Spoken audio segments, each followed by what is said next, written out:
7 мамыр отан қорғаушылар күніне орай Мақтар ауданының мәдениет үйінің өнерпаздары шекара шебінде қызмет етіп жүрген сарбаздарға арнап мерекелік концерт қойды. Шара барысында әскери тақырыптағы әндер шырқалып, сарбаздарға керемет көңіл күй сыйлады. Толығырақ тілші тарқатсын.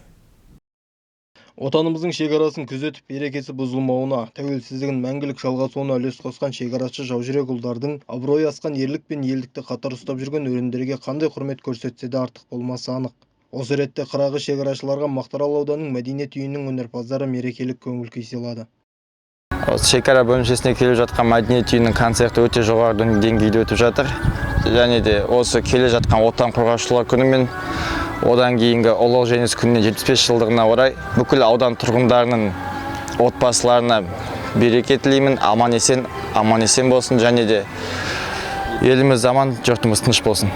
Жанға жайлы керемет кешті тамашалауға сарбаздардың отбасылары да арнайы келді. Концерттік бағдарламада өз өнерін көрсеткен өнерпаздар да көпшілікке өз жылы лебіздерін жеткізіп, алдағы уақытта осындай іс-шаралар өз жалғасын табатындығын айтты. 7 мамыр отан қорғаушылар күні мен 9 мамыр ұлы жеңістің 78 жылдығына орай осы Мақтарал аудандық мәдениет үйінің ұйымдастыруымен осы Атакент заставасына келіп, осы жердегі әскери қызметкерлерге отан алдында борышын өтеп келген сарбаздарға деген осы мерекелік концерт тамаша көңіл күй сыйлаймыз деп келіп отырмыз.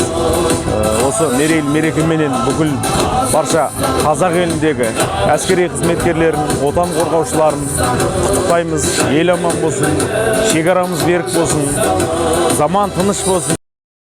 Бауыржан Ержанұлы, Бақберген Әбжәлел, ақпарат Мақтарал ауданынан.